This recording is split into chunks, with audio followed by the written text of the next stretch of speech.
Good evening, Broncos country. Welcome to another edition of Bourbon, Broncos, and No BS off-season edition. My name's 𝗕𝗿𝗲𝗰𝗵𝘁. I got Adam with me here tonight. We're going to be breaking down a couple of things for you here, keeping it nice, short, and sweet for y'all before you get back on with your weeks. First off, Adam, how you doing, good sir? Hey, who are the Super Bowl champs? Not the Chiefs. Not the Chiefs. I am exactly. So I'm amazing. I've been in just an excellent mood for the last 48 hours, as petty as it sounds. Nope, not petty at all, man. Not petty at all. I might have celebrated a little too hard by emptying my bottle of Breckenridge Distillery, guys. 5280 blend. Make sure you check this stuff out. Blue bottle, orange bottle. This stuff's freaking delicious and is a great way to just feel like a freaking champion. Even if the Broncos weren't the ones winning this time around, that's okay. It wasn't the Chiefs, and this stuff definitely helps. So great stuff. Thank you to Breckenridge Distillery. Make sure you guys go check that out. Yeah, it's been like 720 some days since the Chiefs last won a Super Bowl, right? Or since the first time they won, 3 years ago. And we've really been living under a tyrannical rule. And that is Chiefs kingdom. Okay. That's what we've all been suffering through. I just want to even throw out there, why is it Chiefs kingdom? The Chiefs, I mean, this is like the Native Americans, the natives were tribes. They didn't call themselves kingdoms. Why is it Chiefs king?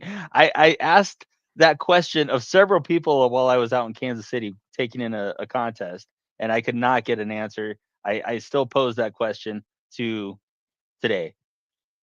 There's no good answer, and that's okay. They look silly. And else who, talking about the Super Bowl and everything, I'd be remiss if I didn't bring this up, because before our very eyes, we saw a meme play out in front of us, and none other than Taylor Swift giving us the perfect demonstration of the oh crap, side A. Is this happening? Me? What? Booing me? Who?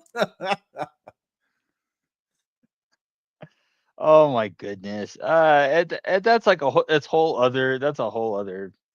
We could do a whole other show on Taylor Swift. I could do a whole other show on Taylor Swift, on just how her music's just a pox on the eardrums. But that's a different show, and we'll say that. It's too funny not to show, though. That's the only thing we really need to talk about. Also true. Also true. Well, hey, man, obviously Super Bowl happened. Biggest news out of that is Chiefs did not win. But rewind a couple days before that, and none other than our own Patrick Surtain won Defensive Player of the freaking year, which is only the second time, I believe, in Broncos history that a defensive player has won that award. Well, obviously, an offensive player wouldn't win that award, but it was remarkable. Broncos player won that. Yeah. And what, the seventh time a corner has won that award? It is not every day that a cornerback wins the award. I believe that the last one was Stephon Gilmore back in. Yeah. It's been a minute. That was when he was still a Patriot, so it's been a minute. 05, something like that. Maybe? It was something like that. It was something like 06, something like that. It's been a minute. Jeez. Well, it just solidifies the idea that the Broncos have some real incredible talent. And for anybody who's expecting, how they're kind of ranking all the teams in terms of amount of talent that they had going into this last season, and pretty much everyone had the Broncos listed as the team with the least amount of talent by far, right? Yeah. That you can't say that about this team. And we knew that as Broncos fans, right? Yeah, obviously we had questions about Bo Nix and stuff, but you're looking at players on the defense alone. You're like, there's no way you can say that this team does not have talent. We may not be, common household names, but to put us at the bottom is a mad level of disrespect. And this idea right here, Patrick Surtain getting that award, I don't think you're going to see the Broncos disrespected to the same level as you saw it this year. Oh, I mean, absolutely. You have PS2 obviously wins Defensive Player of the Year, which he should have, by the way. This wasn't even a matter of that there was a close second or something like that. He won pretty convincingly. And then just to kind of factor along with that, I mean, the Broncos were represented in the Pro Bowl. They were represented in all pro teams. They were represented in, all, with Bo Nix winning AFC Player of the Month and AFC Rookie of the Month. Like Yep. this is for as much as people bagged on it, like the 32 out of 32 ranked roster before they even snapped the ball. It's silly a little bit. Very silly. But I mean, it's also, it begs the question, like, who comes up with these lists? that I mean, Hockey yeah, we all heads. get hockey, maybe.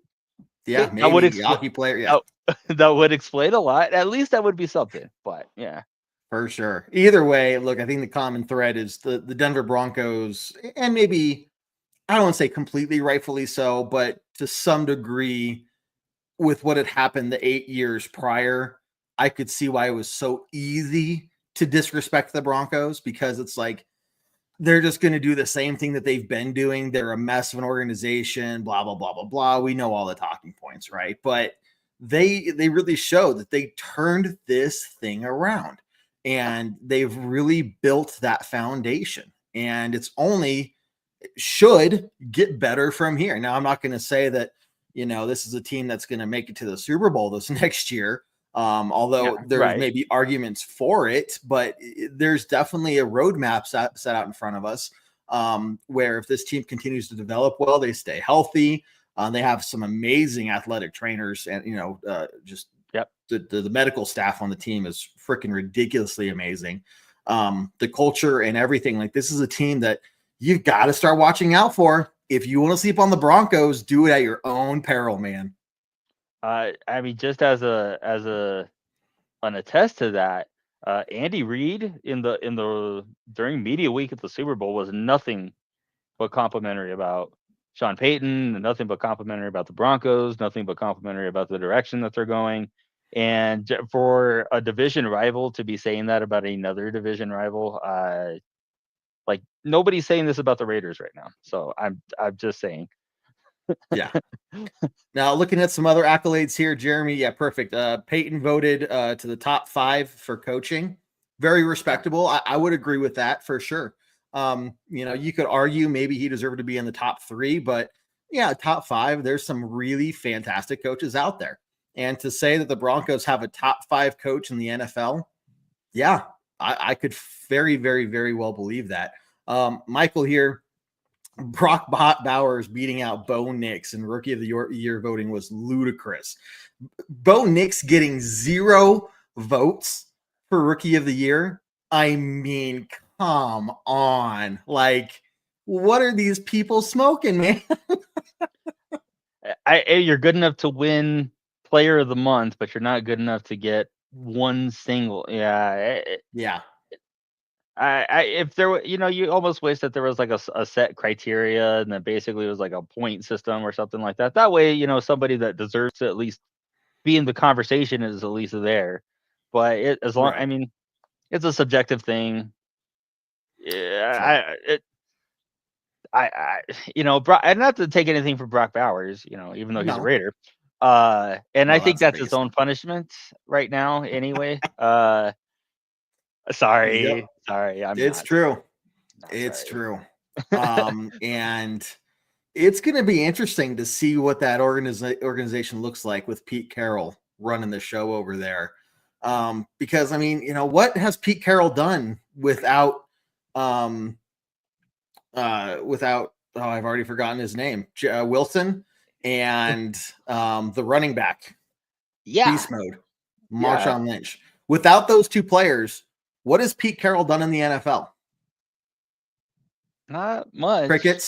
Crickets. Anybody out there? Comment section. If I'm missing something, let me know. And not to say that he's a bad coach, but is he someone we should really fear? I'm not, because when you get run out of the league for being too old and you just got older, that happens.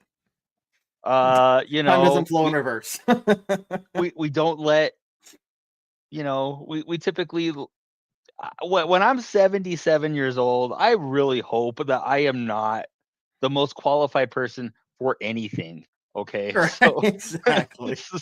so if that's the case, Godspeed. Do your dizzle over there, Vegas. I'm not here to tell you what to do. I'm gonna critique and laugh, but you do you. Right. Exactly. Yeah, Tracy. Again, not much at all. There is rumor Wilson to the Raiders next season. Again, okay, but once Marshawn Lynch left, it was like Marshawn Lynch was the reason the team did so well, and this isn't a Raiders show, I know, but that's going to be something that we really watch during the course of the offseason and see how they develop. I don't think the Steelers are going to move on from them. But we'll see what happens there. Either way, Gary says Adam almost has a beard in the same way that the Raiders almost have a competent team. Oh, I don't know whether to say thank you or something else. That's a compliment for you and a diss on the Raiders. Well, let's get to some actual Broncos talk. We got all this other stuff out of the way, guys. Tonight, we're going to be focusing in on the offensive line. And some big things happened with them this year.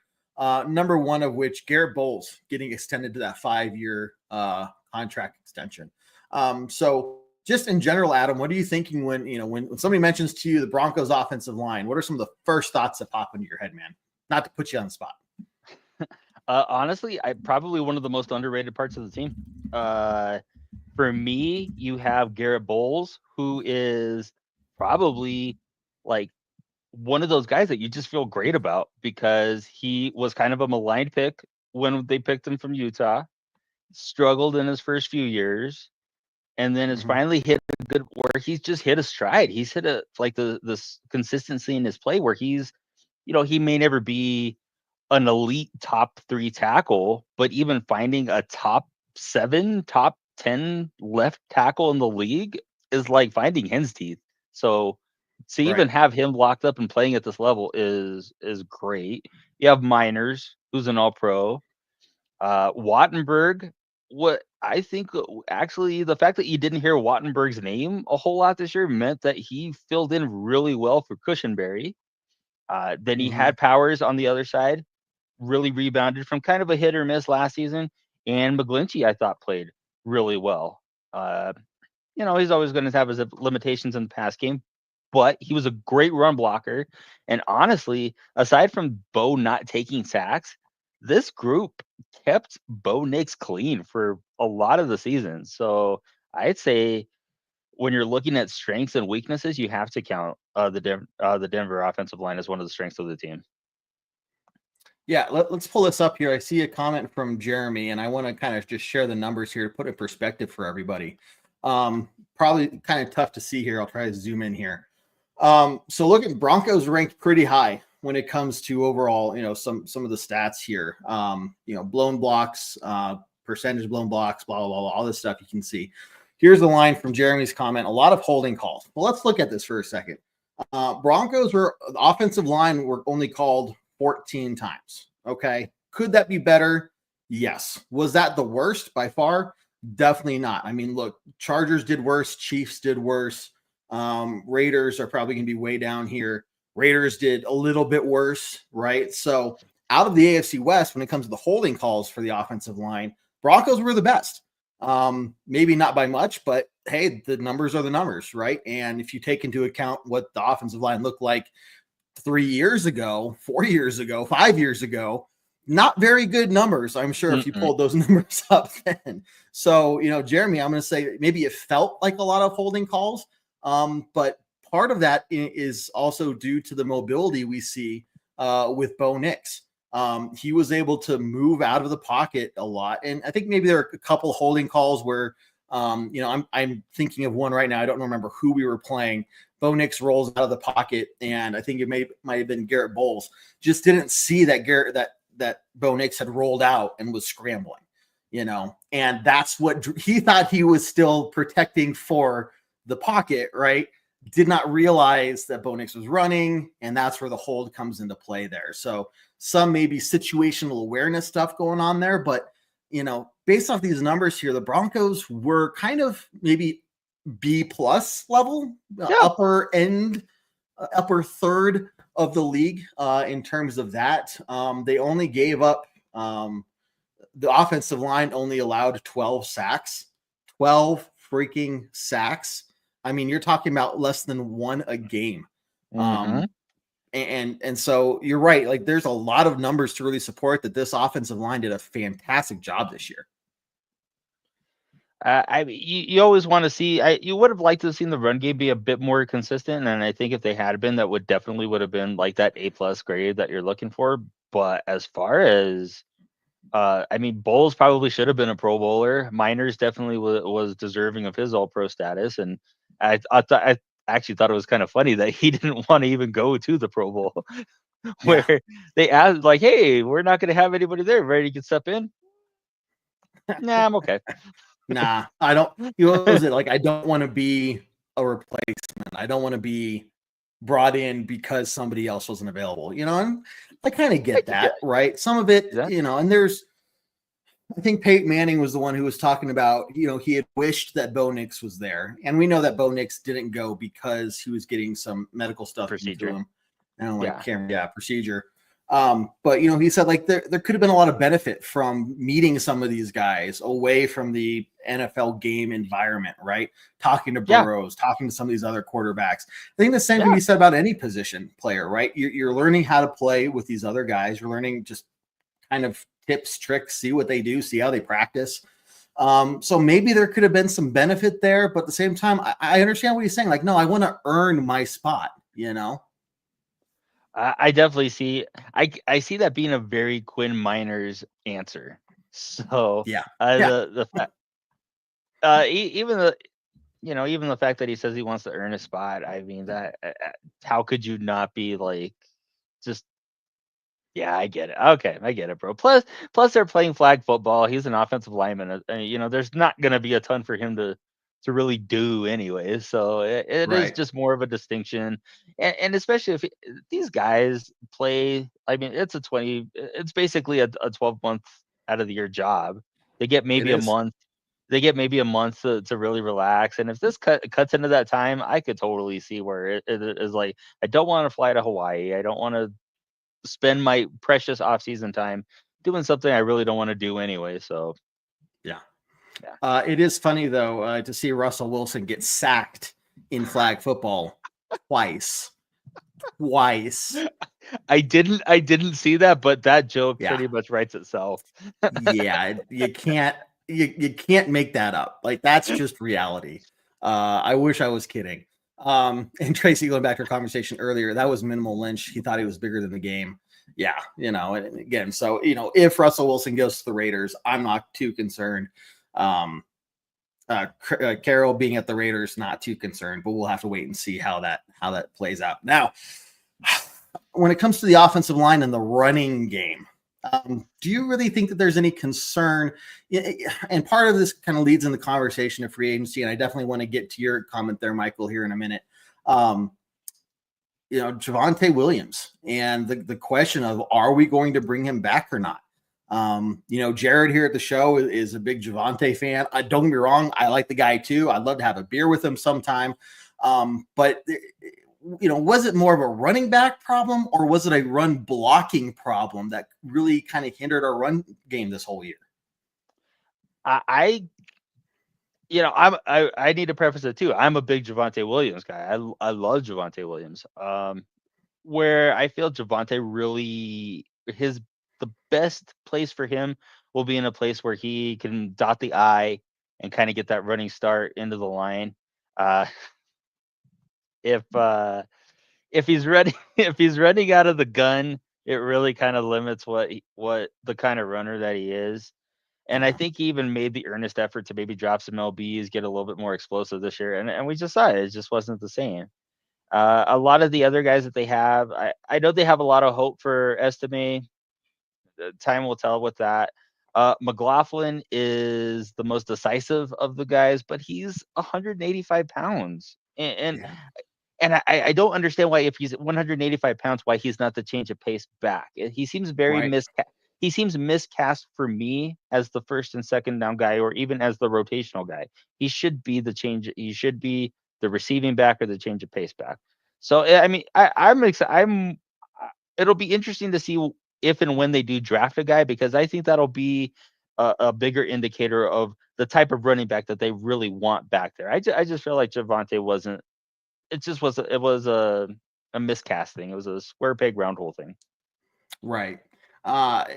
It makes me wonder, and the Broncos have bigger needs than a running back, to be honest with you. I mean, tight end, depending on who we lose in free agency, that could bump one of these positions where we think we're pretty well set in to be a bigger, hey, we need to draft a guy at this position because to fill that role, right? Yeah.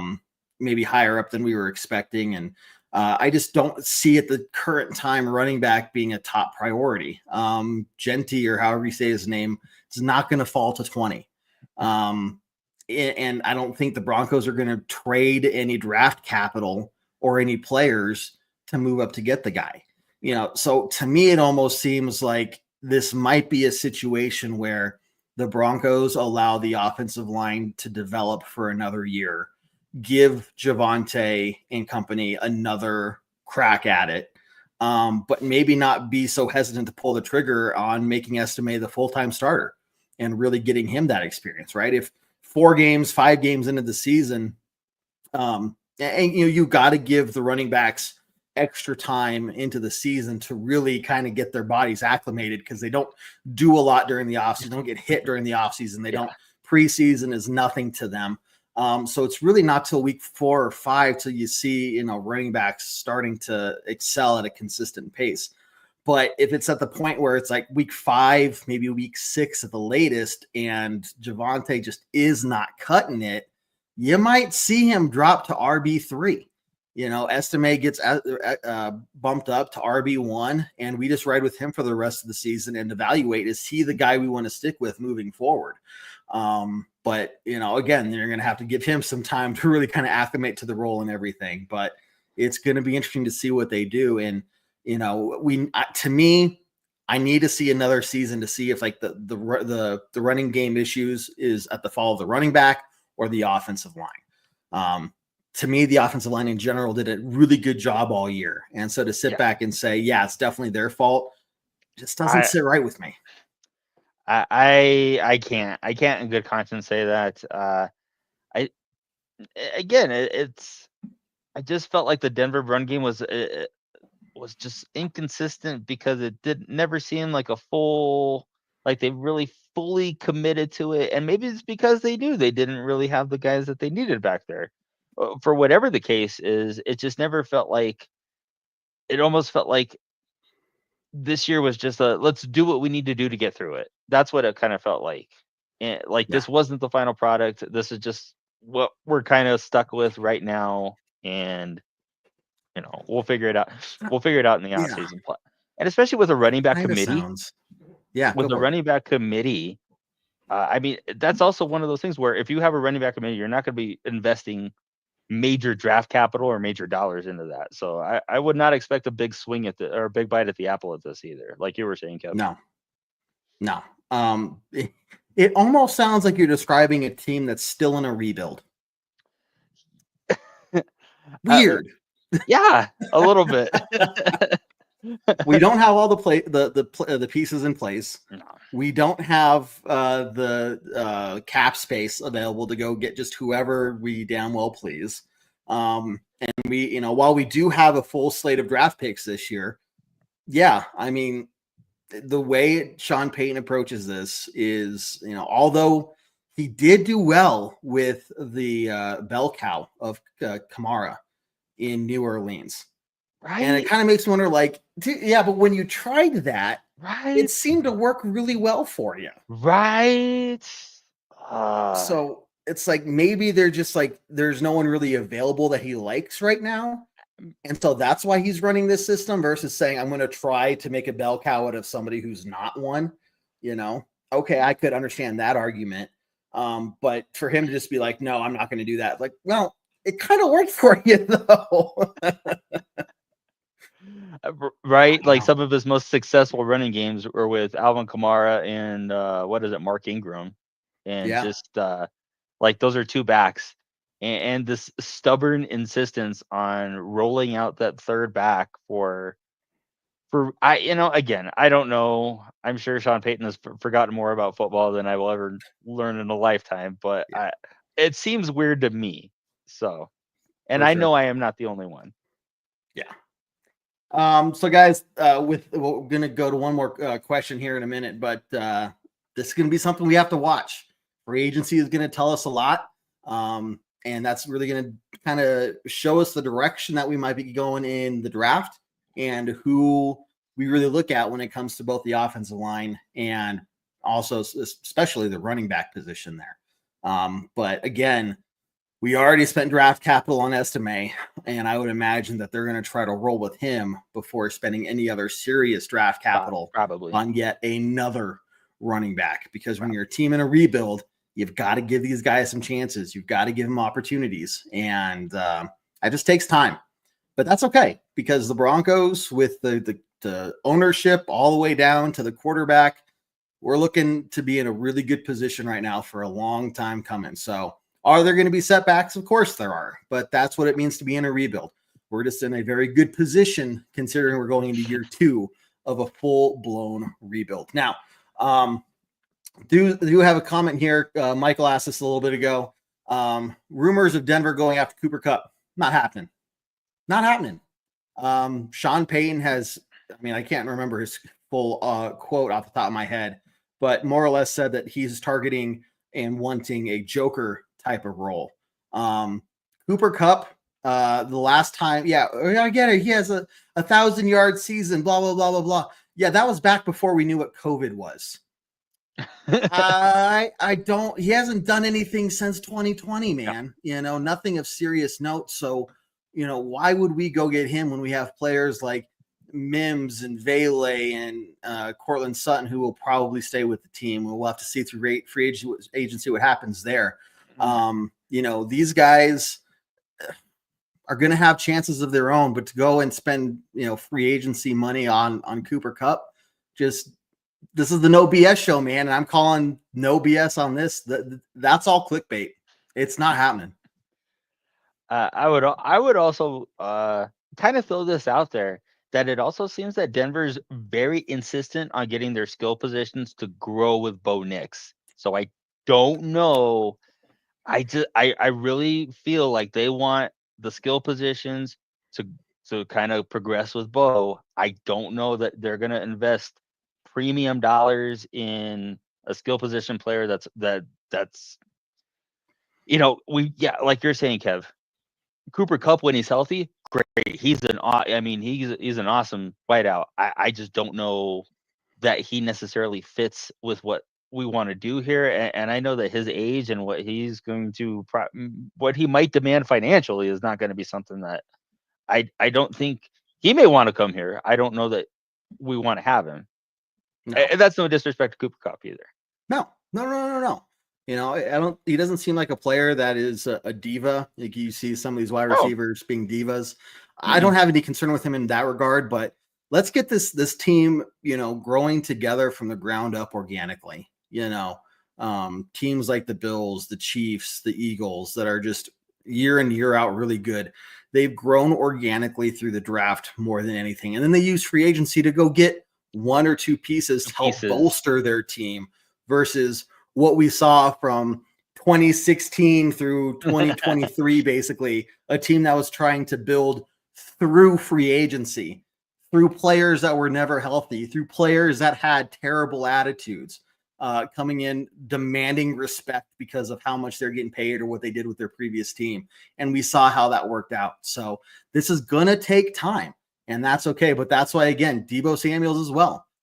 Maybe if he's used in that Joker type of role, but I don't see the reason to go after him seriously, to replace Courtland Sutton. No, I just don't see that, He would fit that Joker role, but he's also, I believe he just resigned, so he's going to be expensive. Yep. I don't know where he's at age-wise, but I know the guy is always nicked up in some ways. So that's and from everything that I mean, again, I don't follow San Francisco all that much, but he just seems like he's kind of a I wouldn't say a bad guy. He just seems like he's kind of he's a personality. Let's put it that way. Yeah, He's a he's a personality. personality. I like it. Last question here for the show, guys. Jacob asks, will Singleton be his same self? I don't know. I honestly don't know. I think he will be, again, going back to the quality of the training staff and the medical expertise the Broncos have brought on since Sean Payton came to town. I mean, you've seen a turnaround in just how healthy this team stays, right? And he did have a whole season to get healthy. It's not like this injury happened at the end of the season. Good point. So he should more or less have a normal off season in terms of prepping for this next upcoming one. But the question will be, can he go full speed out there? Can he hit and tackle the same way? And that kind of leads me into wondering, when it comes to Justin 𝗕𝗿𝗏, are we going to keep him as an insurance policy, in case Singleton isn't as good? Or do we trust that Singleton will be back and maybe we don't keep Justin 𝗕𝗏𝗏 because of what he asked for money-wise? I don't know. I'm kind of along that same thought too. I did think that was an excellent point that he did sustain the injury in the first part of the season. So that would mean that would give him at least theoretically more recovery time. It just always seems like it takes like on the fast end, like 6 games to really get your feet under you. For some people, it's a year. So who knows? Yep. And Cody Barton's a free agent. 𝗕𝗏𝗏's a free agent. So there is not a lot there right now. So you are kind of banking that Singleton will be. And I don't think Singleton's game was ever predicated on him being like a freak athlete. But consistent. But coming back, anybody coming back from a knee injury, it's always, and he does play in an explosive position at linebacker, so I can see where it could take him a little bit. And I would say that middle linebacker is probably one of the bigger questions on the defense just as a whole. Yeah. Well, guys, we're going to do some closing thoughts here in just a second, so stick around for that. But first, couple announcements. First off, guys, Breckenridge Distillery. If I had some more, I'd be drinking it right now. Honestly, I'm going to probably have some more for next week's show. So check this stuff out, guys. We'll see what kind of design and theme they have for next year's, line of Broncos bourbon. But this stuff is so delicious, guys. It's honestly really good stuff. Check that out. If you didn't know, Breckenridge Distillery actually has a little restaurant as well. So if you want to go up there and not just, try some of their bourbon, but have some delicious food as well, make sure you go up there. It definitely is worth the trip for the views and the food and the drink. And those guys are just incredibly nice and make some really high quality stuff. So go check them out, guys. Don't forget, every Tuesday night, we'll be doing these Bourbon Broncos No B.S. shows, a la carte, if you will, little mini episodes to kind of keep us going through the off season as we break down specific aspects of the team, specific players and whatnot. And we'll just keep this train rolling. Believe it or not, free agency, we're going to be really in the thick of talking about it in a month now. So, and it's going to be here really soon. So get ready for it, guys. You're not going to see any clickbait stuff from us, which, avoid that stuff as much as possible because it drives me crazy every year. Bo Nix getting traded. Like, no, they're not going to trade Bo Nix. Don't click on that, people. Okay. It's not happening. But good stuff, guys. Keep coming back and we'll keep having some fun conversations with you guys as we ramp up to what should be another really awesome and fun Broncos season. So with that, Adam, closing thoughts over to you, good sir. I mean, if there's something that we keep hearing from Sean Payton, it's this joker. He wants a joker. He wants a guy that can line up all over the place. So if there's a guy out there, and I did see this in the chat, and I would be the biggest advocate for this too. I don't know if he's going to be there at 20, but if he was, this is the guy that I think unlocks this offense. It is Warren from Penn State. You can line him up outside. You can line him up inside. You can make him the inline blocker. they can play him they played him a tailback. The guy's just a phenomenal. I'm kind of like most people. I don't really get too invested in the draft until we get kind of closer to.